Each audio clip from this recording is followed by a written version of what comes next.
Well, good morning, Killer Bee Nation. Yes, Reed Booth here. We're going to give everybody a little bit of time to log on. We're live streaming from beautiful Bisbee, Arizona. We're in Cochise County, right down on the border with Old Mexico and New Mexico. So we're right down here in the Wild West, everybody. We're talking about killer bees today. That's what we talk about most days. But come and join us. We're going to be open to questions and comments and whatnot. We're not doing a removal yet, but a little bit later on today, we're going to go look at a big removal for a buddy of mine right here in Bisbee. I don't know if we're going to do it today or tomorrow. He wants to get it done pretty quickly. So we'll just see how the day progresses. But for right now, I kind of wanted to talk about killer bees and cold weather. I know it's been a subject forever with these Africanized bees, and we're going to clear up a few things and answer your questions about killer bees and cold weather, and any other general questions that you have about killer bees and whatnot, of course, because that's what we do. My name is Reed Booth. I'm the Killer Bee Guy. Hosh is on the camera. Say hi, Hosh. There he is. Well, there's his hand anyway. Anyway, he's gonna be answering, giving me comments and questions and whatnot, and we're going to try to clear some things up about Africanized bees, and it's a pertinent subject. Africanized bees are pertinent, not just to everybody in the Southwest. Everybody thought maybe, people even ask me, was it a passing fad? Oh, hell no, because you don't hear about it anymore. Now you're hearing about it more in the northern states, which is pretty much anywhere north of here. Because they're going north. Now, there are Africanized bees, I want everybody to be clear about this, there are Africanized bees in all of the lower 48 states now. That's right, Africanized bees in all of the lower 48 states. And there isn't really any arguing about it. The facts are the facts. They killed a beekeeper in Connecticut. We had that huge stinging incident in Ohio. They've been found in Billings. There's only one Billings that I know of. There's probably more than one. And if everybody can hear me okay, the wind is picking up a little bit. If it gets too weird, let Hosh know, let me know, and I'll grab the mics. But other than that, we're outside here. We're up on our rooftop here at the ranch, and that is Bisbee behind us, right back there, old Bisbee. So anyway, they killed a beekeeper in Connecticut. We had a stinging incident in Manchester, New Hampshire, of all things. We had a beekeeper on from Alberta, Canada. What was it, last week, Hosh? Oh, yeah. I think it was something like that, Alberta. Yeah. And they're up there. They're in Alberta. And they don't skip over states. So the whole question about, now you say cold weather. Everybody thinks of the desert Southwest, which we're about as Southwest as you can get in the Wild West down here. Tombstone is 20 miles that way. Everybody thinks sand dunes, and 120 degrees, right, in the desert Southwest. No, this is a very poor excuse for a desert. Now, we are a little over a mile high right here, right at the ranch. Old Bisbee is at a mile high, but we're a few hundred feet, 200 or 300 feet higher. It's all about the terrain here. And I want everybody to know that it gets cold here in the winter. And I mean, I've seen 10 below here. I've been here 40 years. I've seen 10 below. Normally, in a normal winter, here in Bisbee I'm talking, we get 10 snows, and one of them will be a foot. And then I tease my relatives in Wisconsin, and I tell them, and then you know what happens to that foot of snow? What? It goes away. So anyway, but it gets really cold, and every night it freezes, normally, and especially January and February. Now, right now, you're all going to hate me at 70 degrees. It's just awesome, I know. But in 2 nights, it's supposed to get down into the mid-20s for 2 or 3 nights in a row. That is freezing. That's cold. That is no doubt about it. And we have had a stinging incident at 25 degrees Fahrenheit. 25 degrees Fahrenheit. So, and also another weird thing about these Africanized bees is that they work at lower temperatures. They were bred originally to be a better bee. They are a stronger breed. They're disease resistant as hell. Nothing makes them sick. They store twice as much honey for hard times, whether that's dry times or cold. They actually have a wee bit of a higher metabolism also. So, and if anybody has any questions, Hosh, feel free to, of course, let me know. We got any good ones? Yeah, somebody commented there was a beekeeper in Colorado who was less than pleased when I asked him about killer bees. You know, Why would he be less than pleased? I don't understand that. Why wouldn't he be willing to educate about them? The denial factor is horrifying to me. It really is horrifying. All of the beekeepers, as far as most beekeepers go, I'm Satan, right? I mean, I had to trim the horns this morning and whatnot, and the tail is impossible. I got it wrapped up here somewhere. I mean, because I ain't preaching. I don't give a shit. I'm just telling everybody what is going on. The latest reports, they killed a beekeeper in Connecticut. The denial and vitriol that we experience and the hatred is like a religion. It's like a cult or something. Whereas the truth is simply the truth. There are Africanized bees in all of the lower 48 states. Kind of a problem that we have is that no government agency that I know of or university, like an extension, is doing any testing anymore. In the beginning, absolutely. In fact, we sent in the 1990s, they first came into Arizona in about 93, and we would send them up for testing a percentage of Africanization to the laboratories in Tucson. And in 1998, it wasn't just me, everybody, they had exterminators, they had beekeepers, they had everybody possible sending them samples of bees from all over southern Arizona. What the hell's going on? We know they're here, but what's the saturation? What can we expect?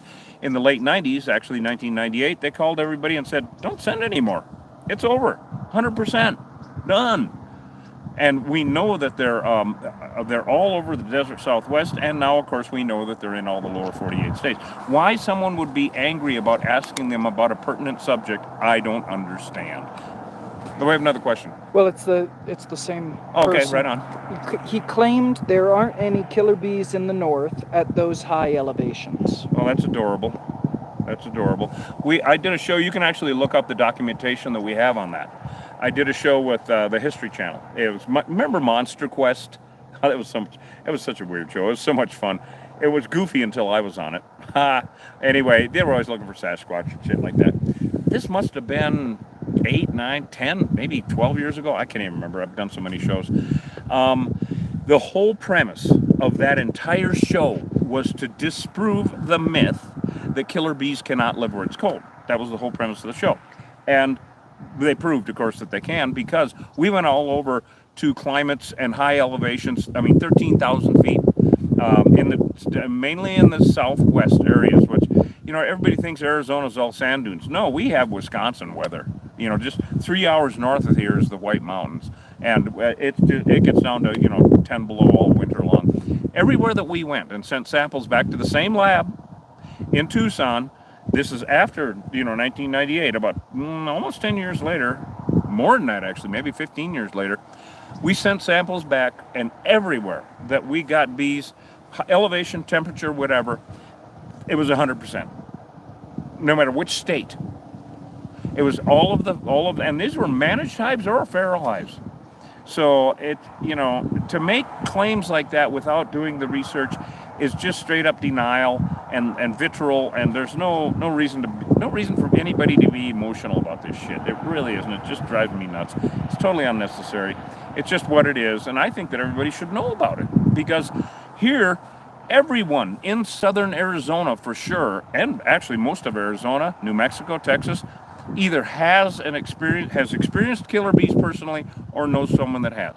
Isn't that right, Hosh? Oh, yeah. Yeah, it's just like, and everybody here in Cochise County for sure has a story about killer bees. Yeah. Unfortunately, this is going to be the case in the rest of the country, because they do every job that a European bee does times 10.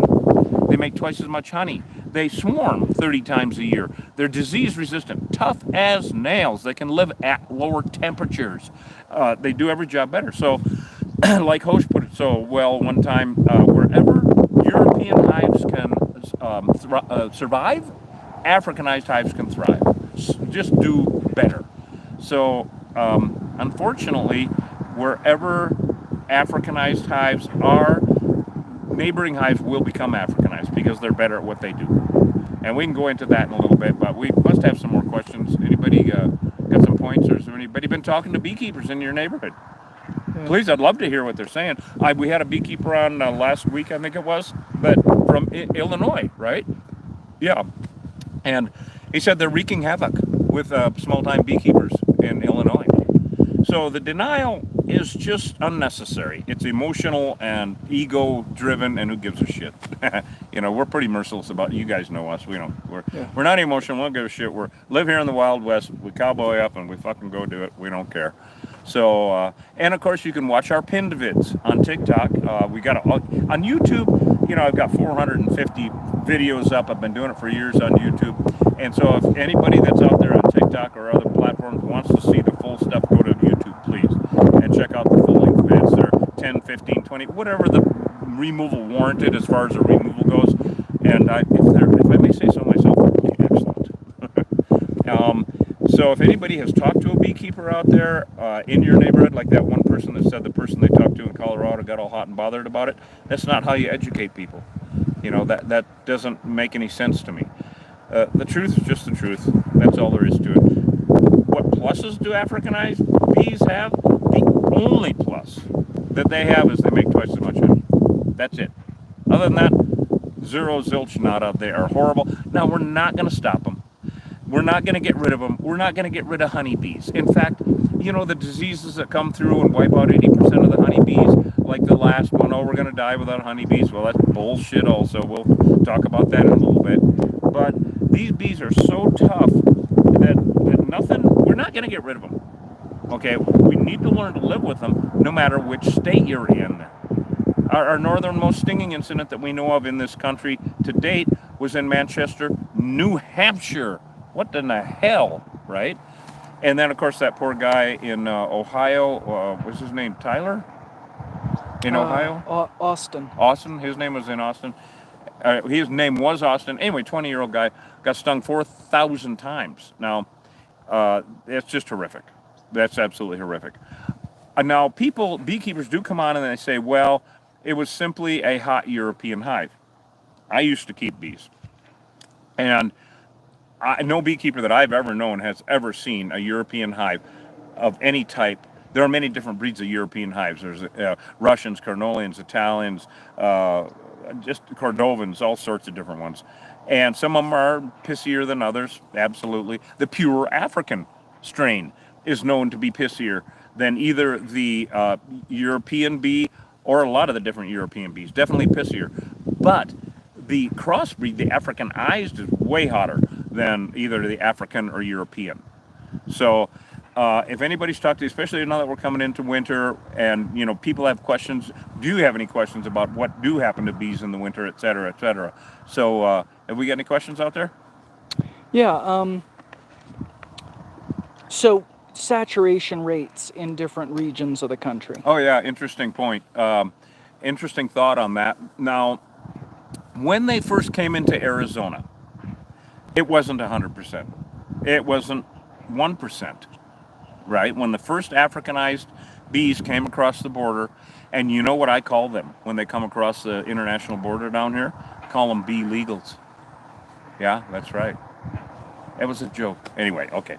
So when they first came across in Arizona, that was why we sent them to the labs in Tucson, was for testing a percentage of Africanization, to see what the saturation rate was here in Cochise County and in southern Arizona, and also what is the actual percentage within the bee of Africanized African genes.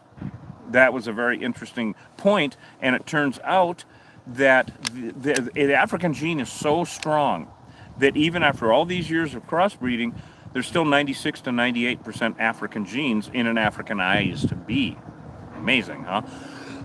But that crossbreed is just enough to throw a wrench in the works and make them nuts, make them meaner than hell. So when they first came into Arizona, that it wasn't, 100% right off the bat. Well, same thing in New Hampshire or Wisconsin or Colorado. It's not 100% yet. I say yet because they are there. And the Africanized drones, you can look all this up. This is just facts. That's all it is. There's no emotion. Africanized drones are much better at catching up to queens, any queen, on her mating flight, because there's never any sex in the hive. Any queen on her mating flight and mating with her. And so if you recognize her queen, and a virgin queen, and she's on her mating flight, I'm going to have to hold the mics, Want to give me both of them? Sorry, guys. It's the Wild West down here. We got the wind kicking up. We got them both on? Oh, there we go. I knew that. Had them upside down to boot. So I'm not the IT guy. Anyway, so this is not a vape, okay? Everybody, a bunch of people before were like, "Is that a vape?" No, it's a very small flask.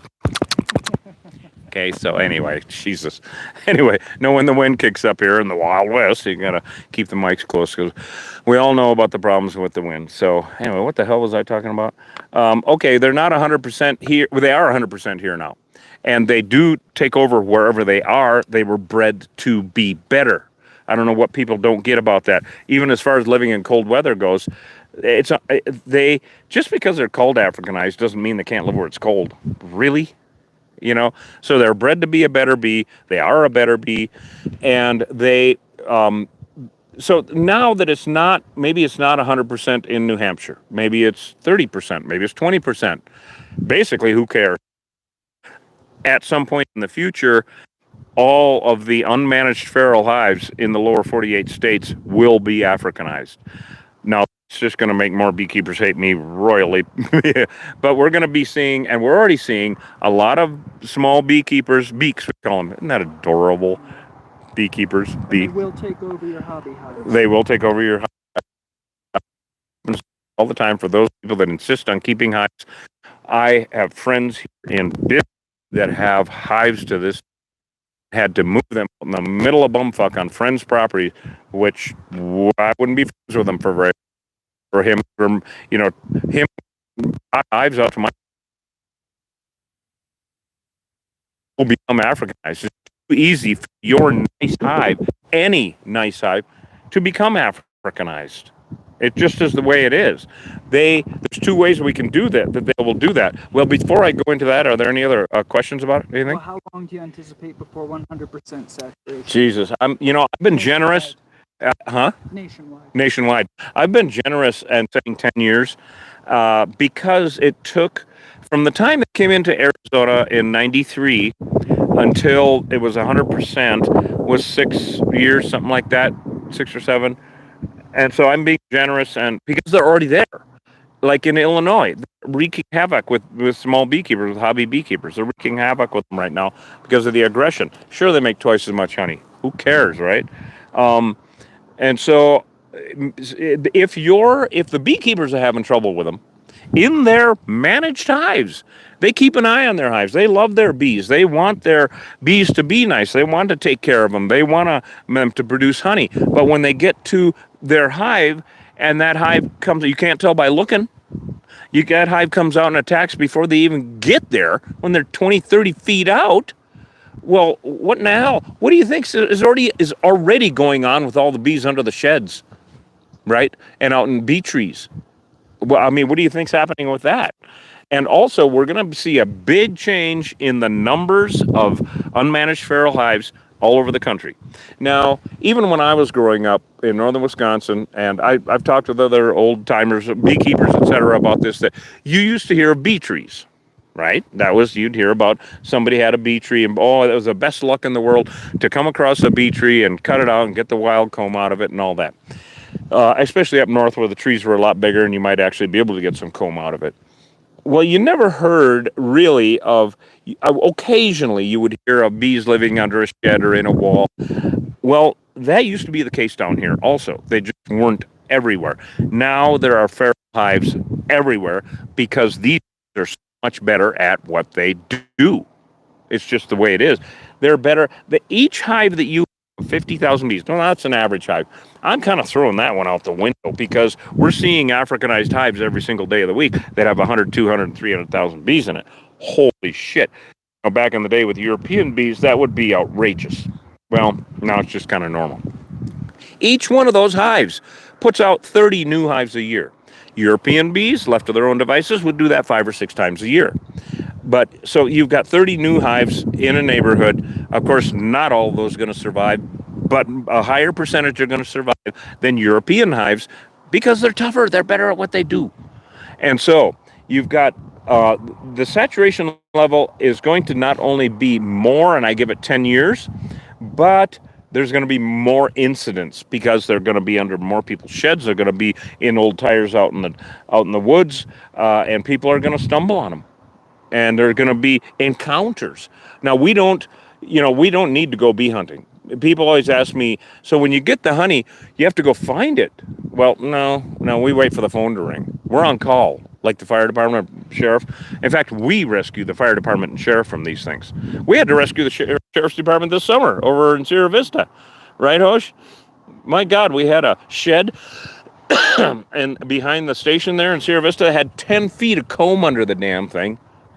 Just amazing more people don't die, to be honest with you, but they get attacked. I mean, every day in the summer in Cochise County, people get stung every day.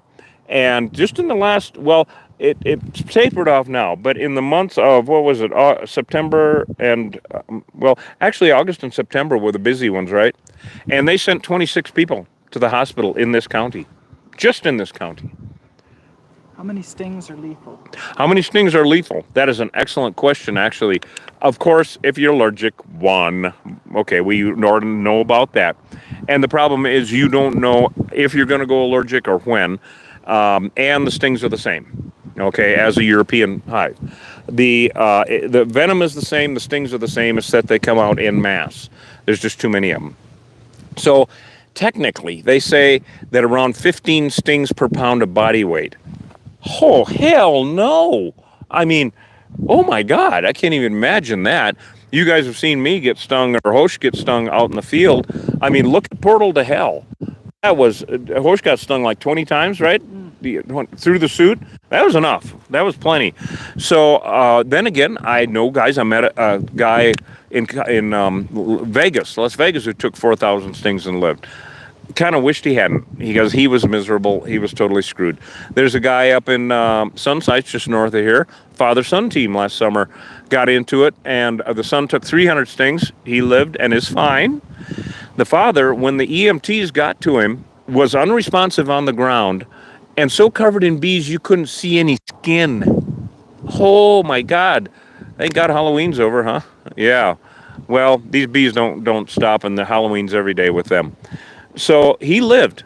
Go figure. The EMTs were superheroes on that one. They actually got on their turnouts. They didn't have bee suits. Of course, they're firefighters. So they got on their turnouts and some nets that they had, and they loaded up the syringes in the ambulance, ran out and jabbed him in the ass and ran back in the ambulance, and got stung up, of course, but it sort of saved his life. What a tough guy, man. I tell you, I talked to him on the phone. Well, there goes that hat. I'm going to grab it? Yeah, sure. So anyway, he lived. He's alive. Go figure. I mean, what a tough guy. My God. So how many stings does it take to kill you? You know what I like to say about it? Let's not find out. Right? Let's just, wow, that's interesting. Well, we're going to leave that go for a minute. We have a storm front moving in. Remember, I said it's going to get down into the 20s, mid-20s in a couple of nights. It's already brisk. I mean, it's, okay, I say brisk, you're going to hate me. It must be 65 degrees. Hate me all you want, I don't care. Anyway, but we are a mile high. It might even snow here. I doubt it. I think that's going to stay north of us. But we do get snow and all that. So, you know, they say 15 stings per pound of body weight. Screw that. I don't want anything to do with it. Most horses that get stung die from a heart attack, actually. We must have some more questions out there. Yeah. How many stings are a rattlesnake bite? Oh, well, about 500 stings equals a rattlesnake bite, which is very interesting because you've got, say you got 50,000 bees in a hive, that's 100 rattlesnake venom. I mean, that's a shitload. And that's the problem with these Africanized bees, is they don't send out just a few. They send out the whole family. I've seen them come out of a hole like that at 1,000 per second. And it was just like somebody turned on a high-pressure water hose. I think you can actually see that one either on the Discovery Channel thing, Risk Takers, that I did, or the History Channel. But can everybody hear me okay? I got the wind howling and... Nobody's complaining. Oh, nobody's complaining? Okay. I'm in a hurricane. I'm in a bee-a-cane. I don't know if I can withstand the bee-a-cane. Anyway, it's a bee-nado. Okay, anyway, whatever. Anyway, so we must have some more questions out there. Well, yeah, you know, hold on, I'd have to go back and look, but Waiting for the wind to die down too, guys. Yeah. Did they lose their stinger after stinging? Yeah, they lose their stinger. They are a honeybee. They have the barbs on the end, and you would not believe to see a picture of the pointy end, the sharp end of a pin, and a stinger. of a bee, holy God, it's like the the the pin is like a ball peen hammer compared to how sharp they are. Yeah. And if you don't swat at them, will they still attack? You know, that's a problem with. You remember back in the day when Grandma would say, if an angry bee is buzzing around you, stand still, it'll go away? Those days are over. The problem, yes, they will. Even if you don't swat at them, yes, they're more likely to if you do. But the problem is it's all pheromones and their perception of a threat, which can be everything is fine for a minute, 10 minutes, 10 years, and then all of a sudden they don't like the color of your shirt. So what the hell was that about? So the thing is there are two things to watch out for when you're out hiking or farting around in your backyard, whatever. If you see a ball of bees hanging in a tree, turn around and go the other way. And honestly, anything about the size of a basketball, I can almost guarantee you that's Africanized because they put out so many swarms a year, there's less bees to go around each time they swarm. See, back in the day with European hives, a swarm of bees would be huge. We would need a gunny sack to put it in. But because they would only do it 5 or 6 times a year, Africanized bees, 30 times a year, way too many of them, and they're just so. Swarms are mean now, all right? They used to be not. Now they are. It's what killed my good buddy Dan Oldfield over up here in Bisbee a couple of years ago. So swarms, and also if you see bees coming and going from a knothole in a tree, say you're out hiking, or under a rock outcropping, or in your backyard, and you see them coming and going from under your shed, I wouldn't risk it anymore. You know, call an expert, call a beekeeper if they want to come and try to rescue the damn things. Let them have at it. You know, we don't do that anymore. We kill them. And because they're all Africanized here in the state of Arizona, and that's not the only reason that we kill them. It's because honeybees are invasive to the Western Hemisphere. Whoa, there's a whole can of worms I just opened, isn't it? Yeah. So I'll let that sink in for a minute and see if anybody has any questions or comments on it. Honeybees are invasive to the Western Hemisphere. Wow. Anybody think about that? Yeah, European honeybees, the nice ones, don't belong here. People lived in the Western Hemisphere for eons without honeybees. We're not going to die without them. It's really eye-opening and a shock for most people to learn that. It's just amazing. So honeybees are competing with our native pollinators. All of our plants, all of our native plants, whether it's here or in Minnesota or northern Canada or the jungles of South America, our native plants do not need honeybees for pollination. They don't need them. We've got all right here in this northern Sonora Desert area. We have over 1,000 different species of native pollinators, just right here. It's just amazing. And of course, there's bats that do pollination. There's moths. There's wasps and butterflies and all sorts of critters. Ants even. There are certain types of ants that pollinate really good. So we don't need them. They're invasive. And so the honeymoon is gone. The honeymoon's out the window. Somebody commented the other day, and I'm not sure this is accurate. You know, the biggest pollinator that we all have is houseflies. Houseflies, that is right. Houseflies are huge pollinators. They're also a pain in the ass. Yeah. If I never saw another one, it wouldn't bother me at all. They're right up there with mosquitoes. We don't need honeybees. We don't need honeybees. No, we don't. There are other kinds of bees besides honeybees. There are other kinds of bees besides honeybees. Honeybees, in fact, it's right in the name. If you say, the name of the nice bees that we have, European honeybees. Wait a minute, European honeybees. Oh, say it again, European honeybees. Oh yeah, it's not Midwestern honeybees, right? They're not New Jersey honeybees, right? No, they're European. They were brought here. In fact, Native Americans hated them so much when the Europeans brought them here, they called them white man's flies. And that was the nice ones. Now, there's on the end of the last couple of YouTube vids that I put up, which I just put one up day before yesterday. Which one was that? That Portal to Hell? No, it was the... Satan's Proctologist. Satan's Proctologist. Oh, I just like saying it. You guys got to see that one. The bees were in a culvert on the outside of a huge culvert out in the desert, right next to the culvert where the concrete had broken away. We're talking a 12-foot culvert, 10 or 12-foot diameter. It was huge. Mean, holy shit. And I had to reach my arm all the way up into the shoulder, and so Satan got an enema. Yes, because it was just like Satan's anus up in there. It was horrible, full of killer bees, meaner than shit. So when did I start talking about Satan's anus again? We were talking about flies. Oh, we're talking about flies. Well, that'll attract. That'll also natural pollinators, native pollinators. Yeah, there are lots of different kinds. Now, another problem with honeybees, especially Africanized, is that they compete with our native pollinators for food source and housing. All right, and so they're driving too. Especially Africanized bees are driving to or near extinction a lot of our native pollinators. Yeah. Now, are bees in a colder environment stronger than a bee from a warmer environment? That is a really good question, and I don't think so. I really don't. I think that they bring all of the tools of their trade to every environment. Does that make sense? They, whether it's dry or warm or cold, they are, well, European bees alone are made to survive hard conditions. That's why they store all that honey for a whole winter. Africanized bees 10 times more. They're disease resistant. They store twice as much honey. So they are better equipped. So I don't think that the cold makes them tougher. In fact, I'm pretty sure that it doesn't. The genetics are already so strong. No matter which environment they get taught that they're into or get introduced to or invade, right? Invasive. I think they come ready for the fight, no matter what that fight happens to be. Really, what I think about it. Yeah, there's got to be some more questions out there for me. Yeah, I mean, always, are they in my state? Yeah, well, if you're in, are they? That's a big question we get. Are they in my state?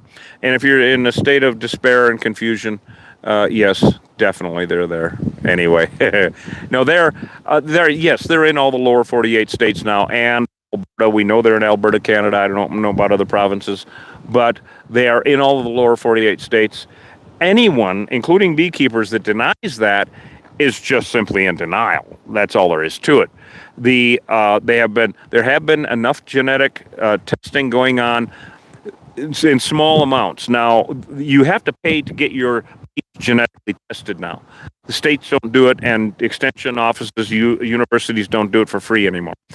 And that's why people say, well, how do you know this is for a fact? Bees, all of the bees, again, with the History Channel show that we did, that we sent back to the labs for testing that was paid for by the History Channel, all of them were Africanized, no matter what state we went to. And that was 15 years ago. Yeah, so you were in Las Vegas, Nevada? Yeah, we're in Vegas, we're in Flagstaff. What's the elevation in Flagstaff? Flagstaff is at like 7,000 feet, Yeah. and we went up to 13,000 feet. I met up with a buddy of mine, Dennis, up there. He's a great beekeeper, awesome guy. I think the world of him, and he's been doing it for 130 years. I swear to God. Anyway, he took us up into the high mountains around Flagstaff, up above, right at tree line. I mean, really, yeah, tree line, because there's really nothing above there except rock.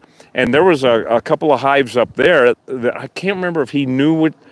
I think that he knew where a hive was, and a feral unmanaged hive. Anyway, something like that. And also down in Vegas, which of course Vegas gets colder than hell, and Flagstaff also. And so You said they've been found at like 14,000 feet? Yeah, they were found. I think 13,000 feet was the highest that we found them, but they were all genetic, all of them. It wasn't like 10% or 50% of them that we sent back were genetically Africanized. It was all of them. Done deal. Yeah, no matter what elevation or temperatures they could live at. They're really something. They're really tough as nails. They really.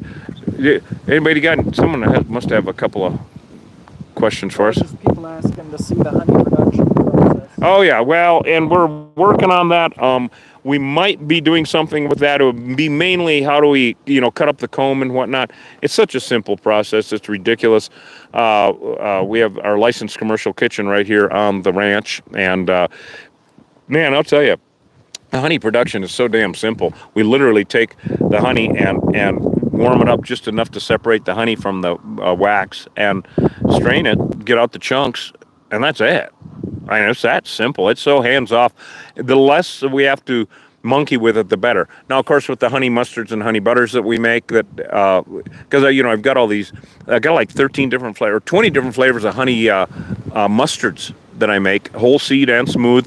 And that's a very northern Wisconsin thing. Thank you very much. But also, I love to barbecue. And so when I first came down here 40 years ago, I couldn't find a whole seed mustard to save my life. So I started making it. And, friends were like, can we buy some? And I was like, sure, I guess. And it took off. And so now I got 2 stores. We have one in Bisbee, one in Tombstone, Arizona here. And it's very simple process. So very simple. How would you describe the smell Of a beehive? of the venom? Oh, the venom. The venom, it smells so damn good. The problem, in fact, if it didn't make all bees want to kill you, all honeybees want to kill you, I would make a cologne out of it. It's literally that nice to smell it. But it's kind of musky and earthy, and of course a little bit sweet. It seems like everything in a beehive smells a little sweet. Duh. I wonder why. But it makes them want to kill you. It is where the attack pheromone is, and so you just don't want to wear it or have anything to do with it. Hosh and I get saturated in it because when they're attacking us, as you guys have seen on the vids, they're literally hanging on to the nets and dripping venom. They're literally dripping venom. You could smell it. You can see it. It's just horrific. It's like a nightmare every time. Do you have any killer bee stories from Texas? Actually, you guys can, yes, Texas, a good buddy of mine, Mike Sexton out at 911, he's up in Dallas and Fort Worth area, and services a huge area of Texas, though. He's been doing it for years out there, and he started Bee Extreme TV on Roku, which we're on. There's not a ton of content up there yet, but there will be. It's called Bee Extreme TV. Cool, huh? And there, of course, killer bees are all over Texas. And they just kill that guy in Austin, wasn't it? In Austin last summer. Austin, there was a beekeeper that was not a beekeeper. He was a guy landscaper doing tree trimming. He was up in a harness, right? And he was doing tree trimming. They were running power lines into a new location. Yeah, they were. It was in somebody's backyard. I remember now. Right, he was up making room, and he was like 40 feet up, I think, in a harness with had the ladder, and so he was tied off in his harness to a limb, and these bees attacked him. Now this is a horror story. All right, this is not for everyone. This is how bad it literally is, and they attacked him. Now there were people all around that heard his screams in the neighborhood. He was in the neighborhood, and also the people he was working with. This is horrible, guys. And so he started to get attacked. He kicked the ladder out from under him. And so he was up there swinging 40 feet up, dangling, getting attacked by killer bees, and no one could do a damn thing about it. And for 10 minutes, they heard his screams. I think it was in May. I think it was in May. Yeah, I think it was in Austin. 10 minutes knowing you're going to die. I can't even imagine it. Just stuck up there, swinging. Now, here in Arizona, another guy was rappelling up by Phoenix. And he was rappelling down a cliff face and left his dog up above, which I guess he did this every weekend or something. And he was rappelling down, I think it was a 100-foot drop or something like that. Not a big one, but pretty good. He got halfway down. And, of course, he didn't know there was a damn beehive in the little cave there. And they attacked him. Here we go again. They found his body. He was swinging dead on his harness. These damn bees went all the way up and killed his dog, too. What the fuck? And people were asking if the guy in Austin died. Yeah, the guy in Austin definitely died. Yep. Now, the guy in Ohio that took 4,000 stings and lived, holy God, what a guy, huh? Well, in fact, we did an interview with News Nation. You guys know News Nation. It's like one of the big news outlets now. And they called us, and we did a live interview with them on this particular attack and what's going on with Africanized bees. And anyway, this guy was 20 years old, took 4,000 stings, and he's alive. Now, I haven't talked to him personally. I would really love to see how he's feeling, because a problem with that much venom is it exacerbates existing conditions or conditions you don't even know that you have, that you maybe develop at a later age. It killed a good rancher friend of mine over here in Rodeo, New Mexico. Recently, it took him, I think it was 7 years to die from bee stings. Yeah, he got attacked. I think it was 7 or 8 years ago. And I was on a bulldozer out at the ranch, pushing some stuff around, and there was a hive in, I think it was an old hot water heater out in the desert. We see that a lot, don't we, Horse? We had that one up in Whetstone where those guys got stung up. Old water heaters, a perfect place for a hive. Anyway, he got totally attacked, got stung, they don't even know how many times, and immediately his existing conditions that he had, heart conditions, diabetes, onset dementia, turned into full-blown Alzheimer's. He finally passed away last spring. It just was a total heartbreaker. Total heartbreaker. So these things, these Africanized bees are downright evil, is what it boils down to. They're just down. But back to the commercial kitchen thing. If you do want to get some honey, you can go to killerbeeguy.com, of course, and get some honey. We have a 20% off special for the holidays right now. And we also have these cool little gift bag things. They're just, you got to go on the site and see. They're really neat. But if you order the gift bag, there's two types. There's either one that takes a 1 8-ounce jar, or the other one that takes 3 8-ounce jars, to, little windows in them. They look cool as shit. You have to buy the jars separate. That's kind of a confusion sometimes when you're ordering. But you can get 20% off if you type in KBG1. That's Killer Bee Guy. Get it? KBG1, and 20% off for the holidays. So anyway, get your Christmas shit, stocking stuffers and all that. How do you make your yard or property killer bee proof? Oh boy, this is such a good question. People ask us almost every day that we're out, saving people. Neighbors will come over and say, what can I do to protect my property? Now, if it's your house or a shed or an outbuilding or something like that, well, get out the ladder and the caulk gun. All right, caulk up any hole, secure any hole the size of a pencil. Any crack or hole the size of a pencil, 1/4 of an inch. If there's room behind there, then a whole hive could live in there happily ever after. As long as one bee can come and go, that's all it takes. Of course, most cracks and holes are bigger than that. So seal up all the cracks and holes that you can. And if you have sheds, I always recommend putting a lip around the sheds, concrete lip, because that'll keep out not only bees, but usually bees, if there's a dirt berm around the bottom of the shed, a rodent or a rabbit will dig a hole, happens all the damn time. And then you got snakes, black widows, scorpions, and hopefully not bees, because they're much worse than everything put together.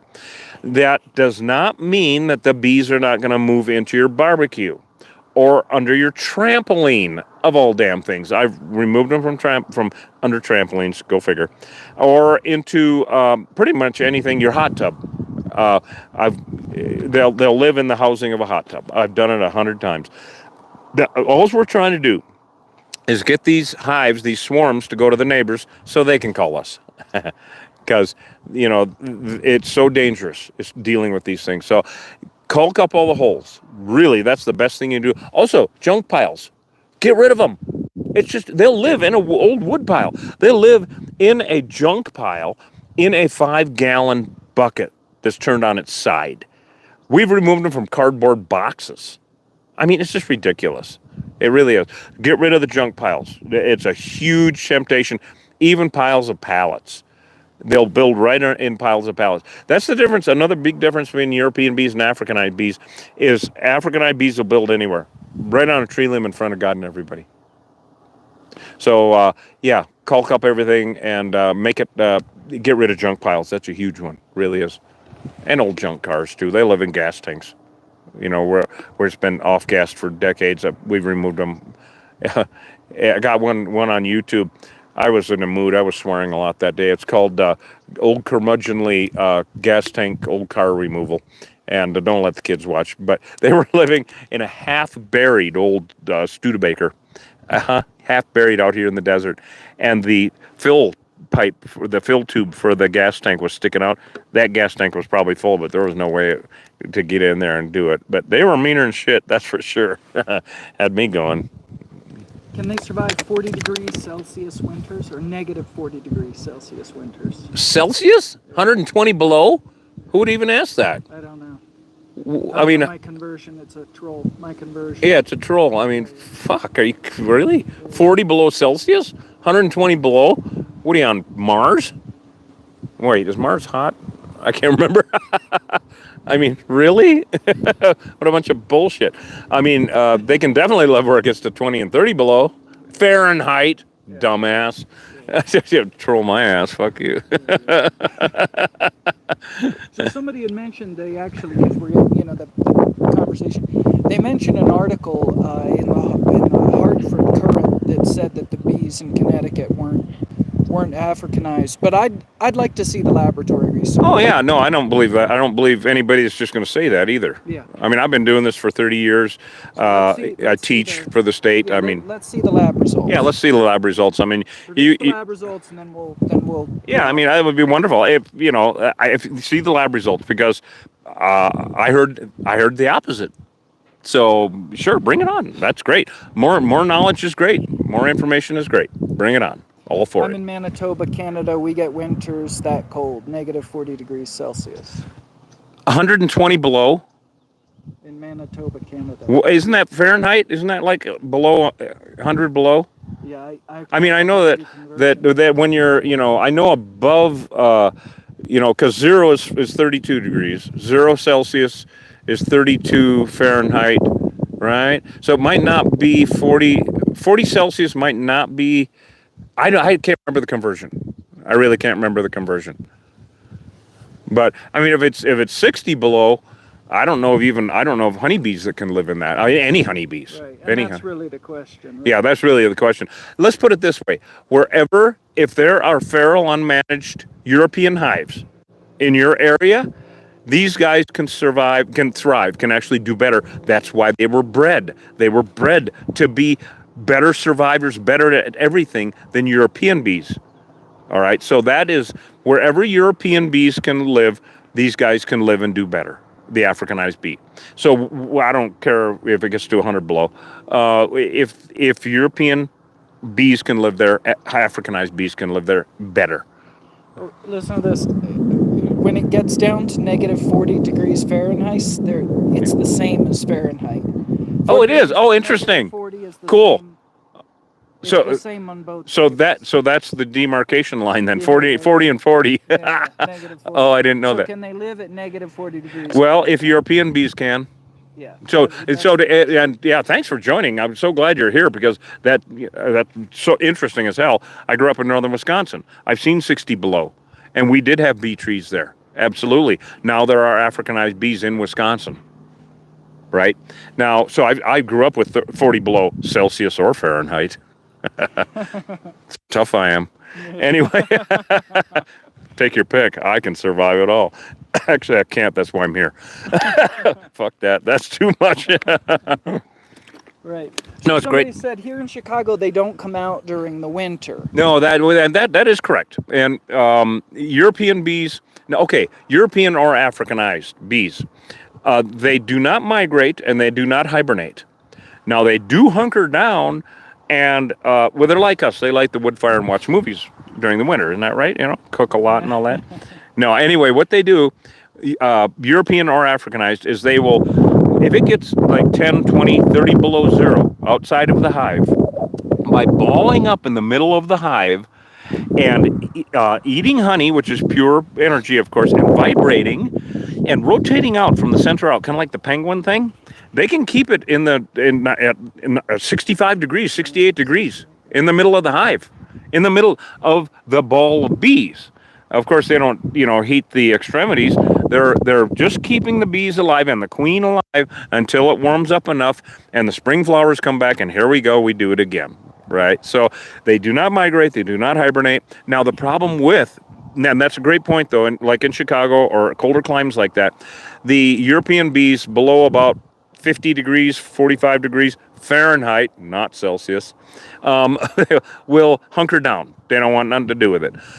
Here, we've had attacks of Africanized bees attacking at 25 degrees Fahrenheit. And also, every winter now for about the last 10 years, anything above freezing. That's right, 32, anything above freezing, and they're out sniffing around looking for something to do. They don't take a day off. They are much more prolific at what they do and better at what they do than European bees. It's literally times 10. So, yeah, you're right. In Chicago, they definitely hunker down and, watch movies and read books, just like we do. Yeah, we sure are glad you guys are along. Thanks. This is our little Q&A. We're going to be going and looking at a beehive here in about an hour, something like that, right here in town. We don't know what we're getting to do. Well, I don't think we're going to do it today, but we're going to look at it, and we might be live streaming that. We're on call, so we never know what we're going to be doing. We never know what we're going to be live streaming. And of course, if you're watching us in your first time, please, follow us on TikTok, please, and please go to YouTube and subscribe, of course. Duh. But we've also got a new subscription thing on YouTube. I don't know what it all means yet, but do it anyway. Yeah, subscribe to the lives. Yeah, subscribe to the live. I don't know. We're going to find out. I saw Levi already subscribed there. Thanks for subscribing, Levi. And all right on. Thanks, Levi. I suspect where this is going to go with the lives is only subscribers are going to be able to comment and interact with us, which is really going to cut down on the troll activity. Yeah, I mean, thank you guys out there so much that have been with us for the duration and are answering questions. Thank you so much, especially when we're doing bee removals, because you've been there with us. It turns into holy shit pretty damn quick, doesn't it? And so it's like, we're just trying to stay alive and bring everybody with us. So thank you guys so much for answering questions and comments. And of course, we don't need the damn trolls and all the bullshit and the vitriol. It's just, we don't care, for Christ's sake. Anyway, so we'll find out what this subscribe live thing is. I don't know. Yeah. It was one more thing. What the hell? Yeah. So, it's unlikely, Manitoba, Canada, basically, like Reed was saying earlier, You've got to take into account, the question would be, do you have feral unmanaged honeybee hives there? That's right. The question. In Manitoba, do you have feral unmanaged honeybee hives? If you have feral unmanaged honeybee hives, you take a walk in the woods, you find a meadow, there's honeybees living there, they've got a hive in one of the trees. Right. If you've got feral unmanaged honeybee hives, then you can have killer bees. Right. And it's only a matter of time before you've got killer bees in Manitoba, if that makes sense. Yeah. So there it is. Yeah, that's pretty much it. Yeah. Yeah, it's a good way to put it. Once again, wherever European bees can live, Africanized bees can thrive. They can do better. So, that should answer it as far as, like if your neighbor's keeping bees, wherever you are, well, those are European bees, we hope. Otherwise, you might not have a neighbor very soon. If there's bees living under your shed, or of a bee tree, you've been out deer hunting or something, you know where a bee tree is. If you have honeybees there, that nowadays they can be either or. They can be European or Africanized, because they are taking over. They're invasive as hell, and they're taking over, and they're not nice about it. So it's a real pain in the ass, is what it is. How long does a bee live? How long does a bee live? That's a great question. In the summer, around 6 weeks. Now, it takes about 3 weeks for a bee to pupate. And then once they're born, they are born adults, ready to work. All right, full grown, ready to go. They do, for about the first 3 weeks in the summer of their lives, they do every job in the hive. Nursemaid, janitor, all of it. Window cleaner, toilet bowl scrubber, whatever. No, there's no toilet in the hive. Anyway, they do every job in the hive, and then the last job is guard bee before they go out and forage. And that means going out and, getting the nectar and the pollen. They literally work themselves to death. Literally. And you can kind of tell if a bee is toward the end of her life if you see them on flowers, because when they're working, they get bleached by the sun. Literally. So, and also, bees in a hive, especially newborn, new hatched bees, are very fuzzy. They're very, very fuzzy. So as a bee is out working in the field about the last 3 weeks of her life, so they'll live about 6 weeks in the summer, she will get less fuzzy because she wears off her fuzz. Her wings will get frayed, and she'll get dyed lighter from the sun, get bleached. And so about that long. Now, in the winter, they can actually live all winter because they're not out working themselves to death. Yeah, literally. So, good question. Too long, as far as I'm concerned. They can live too long.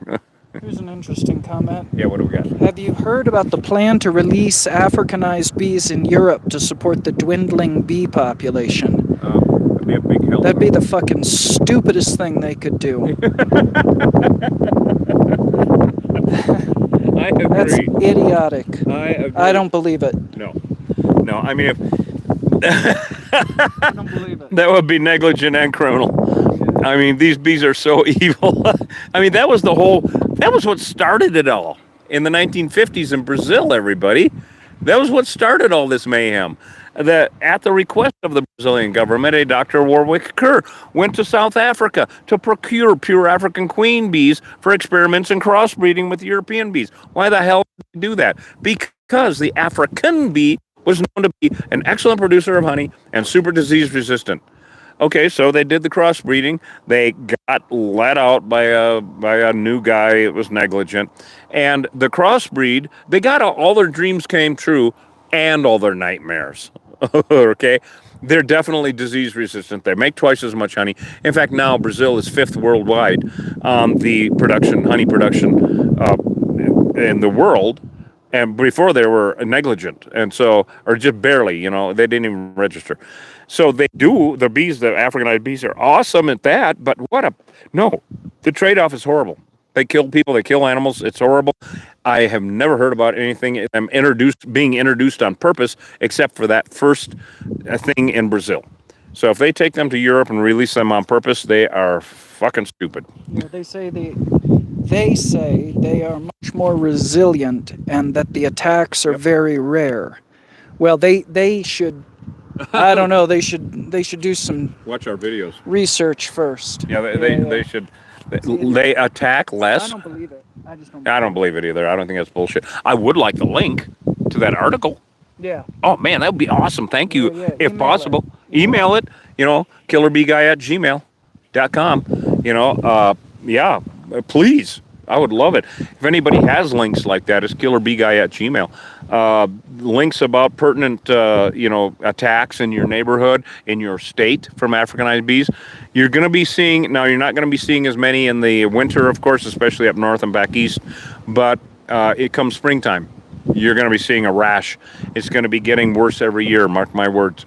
Going to be getting worse because the ratio of the percentage of infiltration of Africanized bees into your area, into your region, is going to be getting higher. The percentage is going to be getting higher because they're already there and they're going to be, they're prolific.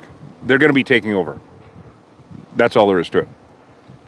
So what do we got? Well, just the idea too that honeybees are native to Europe. Honeybees are native to Asia, and they're native to Africa. They're also native to, Australia.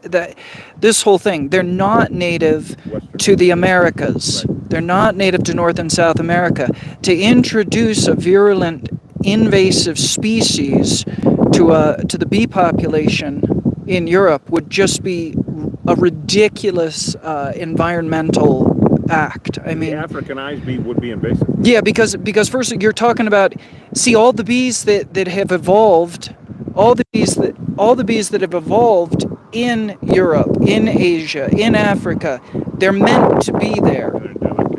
They're endemic. You bring in this Africanized mutt trash bee that's hyper aggressive into that environment.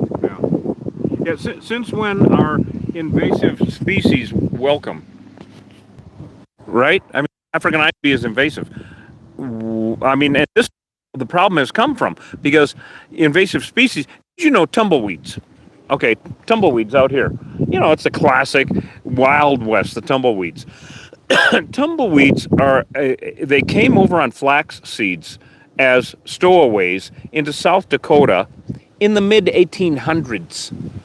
There were no tumbleweeds in the Western Hemisphere before that. Get it? They're called Russian thorny Russian thistle. Yeah, Russian thistle. That's what it is. Russian thistle. It was coming to me. Anyway, so it's interesting because here in Arizona, you think tumbleweed, the Wild West shit, right? There were no tumbleweeds here in Arizona before about 1870. There were also no honeybees of any type before 1870 in Arizona. I was saying this a little bit before on our YouTube channel. At the end of the last few vids that I put up, and I'm going to be putting this map in. It's a map. It's the coolest map. It shows the invasion of European honeybees from the east coast to the west. That's right. There were no honeybees here at all before the Europeans brought them. So you look out on the very far east coast on the Atlantic, and it's the dates are like 1652, 1690, 1730, et cetera, and then you move west, and you get to about the early 1800s in Mississippi, and then you come out to the west and the west coast and the desert Southwest. And there were no honeybees here before 1870, recorded honeybees. It even has it divided up into either kept hives or observed swarms. So look at that at the end of the YouTube videos, the most recent ones I put up on YouTube, Killer Bee Guy. By the way, the videos are just fucking awesome also. Anyway, I think you'll get a kick out of them. But look at that map, and you'll see the invasion of European honeybees from east to west. Now we have Africanized bees from south to north. Can't win. Yeah. So invasive species, guys, the way it is. It's a great way to destroy healthy biodiversity would be to introduce Africanized bees to any environment. They will not only wreak havoc with the all of the honeybee population, unmanaged feral hives or managed hives, but also they will wreak havoc with other native pollinators. They're invasive. They don't belong on this damn planet, like chihuahuas. Now, I love chihuahuas. I grew up with them. I'm just saying, I don't belong here. I'm not sure I belong here. I'm not sure I belong here. Some people say, thank God we are, though, because we save their lives from these damn things. Anyway, this is a very great discussion, guys. Thank you so much. How many folks have we got with us, Osh? Well, we're down to about 300 now. Right on. Well, we can wrap it up and go look at this bee removal that we have. Yeah, let's do that. It's actually chilling off. I can feel it, every 10, 15, 20 minutes it gets a little cool. Getting a tiddly bit nipply, everyone. Yes, tiddly bit nipply. Anyway, we love you guys so much. Thanks for coming along. We're going to be doing this more, of course. We're going to see if it's exciting enough to bring you along in about an hour. It's right here in Bisbee. We're going to go look at this removal with a buddy. It's in San Jose? In San Jose, yep. Right down near where Hosh lives, actually. And so go to killerbeeguy.com and get some honey. Anybody got any last minute questions? I still don't. What's your favorite kind of honey? Yeah, I don't know why I'm so handsome. Stop asking. I have no idea. It doesn't make any sense to me either. What's my favorite kind of honey? The kind we get out of wild hives, that's for sure. Oh, honestly, I love the mesquite honey that's from down here. It's a rare honey because it only comes from this area. Because the mesquite trees grow here. They don't grow up north. And so I really, really like the mesquite. Go on. Who had a bad, mean wasp. Anyway, I like the mesquite honey. It's really light. And the lighter the honey in our neck of the woods, the more mesquite flowers the bees are messing with. But I have had honey halfway up the Amazon that was so dark and bitter you couldn't eat it. So I don't know what the bees were dicking around with, but yeah, it was that way. So were they killer bees? Back then, yes, they were. I believe. Yeah. I didn't ask. When you were down there when? I was down there. I was in halfway up the Amazon, all over Brazil. When the fuck was that? 1990. Oh, 1990. Yeah. They would have been there, right? Yeah, they would have been there. Oh, they were there, all right. Yeah. In fact, when I was there, even when I was in Costa Rica, when I was in Panama, I used to live in I've been in there all over the jungles and everything. There are stories everywhere in Latin America now of these Africanized bee attacks because they've had them down there a lot longer than we have. And everybody has a story about it. Everybody getting attacked, getting killed. Yeah. The relatives, just horrible. Just horrible. So anyway, we sure love having you guys along. Thank you so much for joining us. We're going to be doing more Q&As and fireside chats, of course, as the winter progresses, when we get that 2 inches of snow on the ground. So, all right, well, go to killerbeeguy.com and get some damned honey, and subscribe, of course, and follow us because it really does help. We really appreciate it. And we will talk to you guys very soon. Say goodbye, Hosh. All right. See you guys later.